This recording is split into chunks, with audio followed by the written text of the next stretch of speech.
এই পচা পচা, তোর পচা ব্যাঙের কোরমা হলো?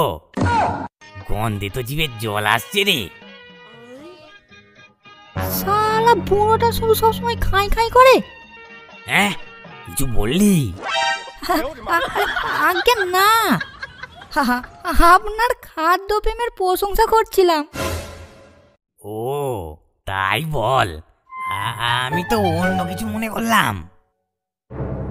আরে মেজো, তোকে কতবার বলেছি কাঁচা মাছ খাস না, পচিয়ে খা।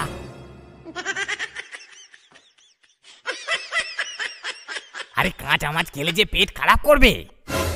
আগে আমি তো পচিয়েই খাই ব্রহ্মদৈত্য মশাই। চোখের সামনে কাঁচা মাছগুলো গিলছিস আর বলছিস পচিয়ে খাস। আগে আগে পেটের ভেতর তো পচাতেই পাঠাচ্ছি, পরে খাবো। ও তাহলে ঠিক আছে। তো বাবা সিটকে মানুষ কি আর মরছে না নাকি? কোনো নতুন ভূত তো আর নাম লেখাতে এলো না। নিজে শুধু খাবে আর ঘুমাবে, আর আমাদের শুধু খাটিয়ে নেওয়ার ধান্দা। হ্যাঁ, কি বললি? আগে আমারও তো বসে বসে আর ভালো লাগছে না। কাজের মানুষ তো, কাজ ছাড়া কি আর ভালো লাগে? হ্যাঁ, শুনেও শান্তি। মুলো আর কেলো তো গেছে, পিঁয়াজি লালটা বিষ খেয়ে পটল তুলেছে, তাকেই ধরে আনতে গেছে। ধরে আনতে এসেছো কেন? কোথায় নিয়ে যাবে? নেকা ষষ্ঠী, স্বর্গে যাবে নাকি তুমি? অপঘাতে মৃত্যু না? ব্রহ্মদৈত্য মশাইয়ের কাছে গিয়ে খাতায় নাম তুলতে হবে তো, তারপরেই তোমার পরীক্ষা হবে। আর তারপর পাশ করলে তোমার থাকার ঘরের অ্যালার্টমেন্ট হবে। মানে ওই ওই ওই যাকে বলে ওই ওই ভূতামাস। চল চল, এত বোকার সময় নেই। কিন্তু কিরকম পরীক্ষা সেটাই তো বললে না। ভূত হওয়ার পরীক্ষা, বুঝলে? মানেটা কি? আমি কি এখনো ভূত হইনি? তা অর্ধেকটা হয়েছে, পুরোটা না। সিটকে বলো বাবা।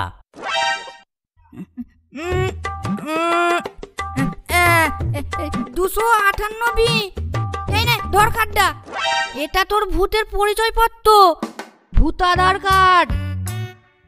এটা বছরে বছরে রিনিউ করাতে হবে। আর পরীক্ষা? বড় উতলা দেখছি তো। ভূতেদের সব থেকে বড় কাজ মানুষকে ভয় দেখানো। যে কোনো একটা মানুষকে তুই যদি ভয় দেখিয়ে আসতে পারিস তবেই তুই পাস, না হলে এই ভূত সমাজ তোকে ভূত বলে কোনোদিন মেনে নেবে না, বুঝলি কি না? আর তোকে এক ঘরে করে দেওয়া হবে, থাকার জায়গাও পাবি না, বুঝলি কি না পিয়াজির লাল? পিয়াজির লাল মানে? পিয়াজির লাল না, আমি পিয়াজি লাল। এ আর এমন কি, আমি মানুষ থাকাকালীন সকলকে কত ভয় দেখিয়েছি। তা ভালো, যা যা বেরিয়ে পড়। তোকে 3 দিন সময় দিলাম, এই 3 দিন তোর উপর নজর রাখবে মুলো আর কেলো। যা যা বেরিয়ে পড়। চল চল।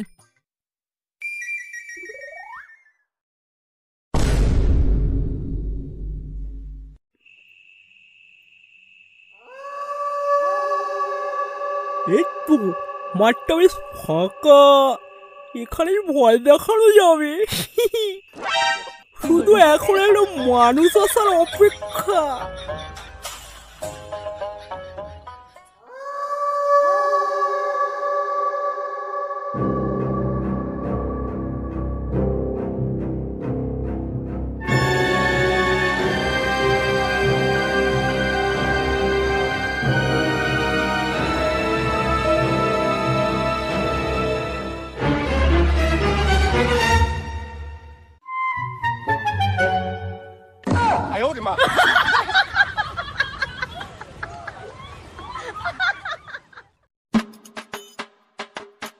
কি রে, এত মানুষকে ভয় দেখানোর এক্সপিরিয়েন্স তোর কোথায় গেল? শুধু মুখেই বড় বড় কথা। ভাই তোমরাই বলো কি করে ভয় দেখাতে হয়? এত কিছুই তো করলাম, কিন্তু কেউ ভয় পাচ্ছে না। আরে দূর, তোর কাছ থেকে কর। চল চল।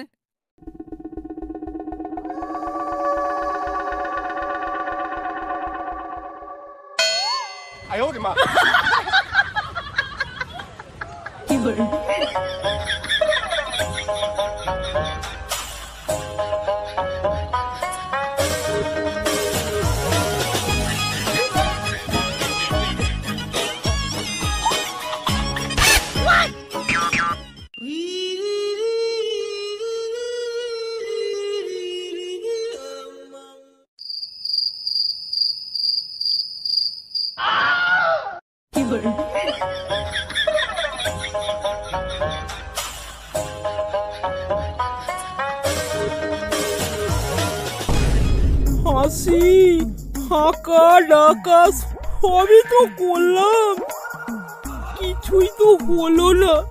কি যে করি এখন? শোন ভাই, তোকে দেখে দয়া হচ্ছে, কিন্তু আমিও জানি না রে মানুষকে কিভাবে ভয় দেখাতে হয়। কখনো কখনো ওরা ভয় পায়, আবার কখনো কখনো পায় না। ওটা ভাগ্যের উপর।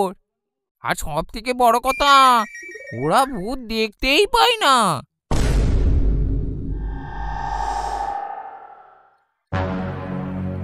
আচ্ছা, আমি যখন মানুষ ছিলাম আমি তো ভূতকে ভয় পেতাম, কিন্তু কিভাবে?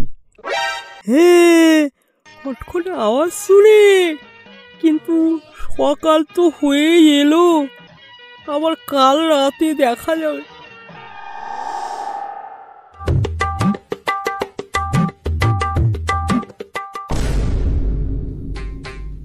এই তো সন্ধ্যা হয়ে গেছে, একটা মানুষও আসছে।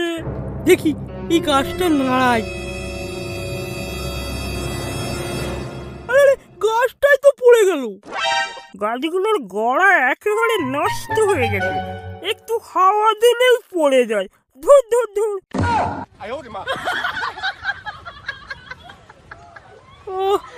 এতেও হলো না, আর কোনো উপায় নেই, আমাকে এক ঘরে হতেই হবে।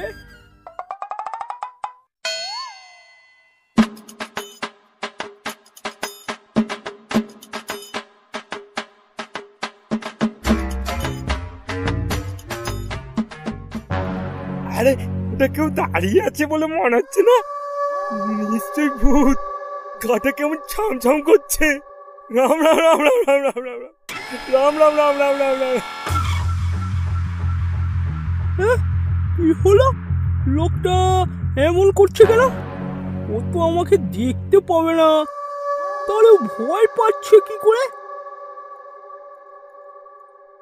হ্যাঁ, এই কলা গাছ, এই কলা গাছটাকে দেখে ও ভয় পাচ্ছে। হ্যাঁ, এখন ওটাই আমার শেষ ভরসা। ওই গাছটার কাছে গিয়েই দাঁড়াই, তাহলে মুলোগুলো ভাববে আমি ভয় দেখাচ্ছি। যাই যাই।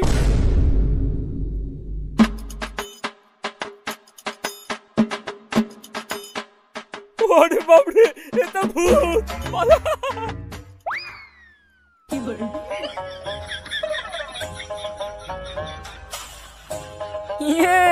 এ যাত্রায় তুমি বেঁচে গেলে দেখছি।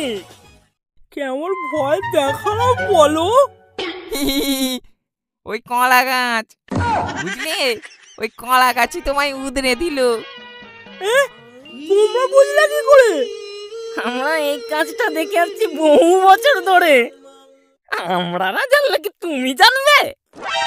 আর আমিও জানলাম মানুষ ভূতকে ভয় পায় না, ভূত ভেবে অন্য কিছুকেই ভয় পায়।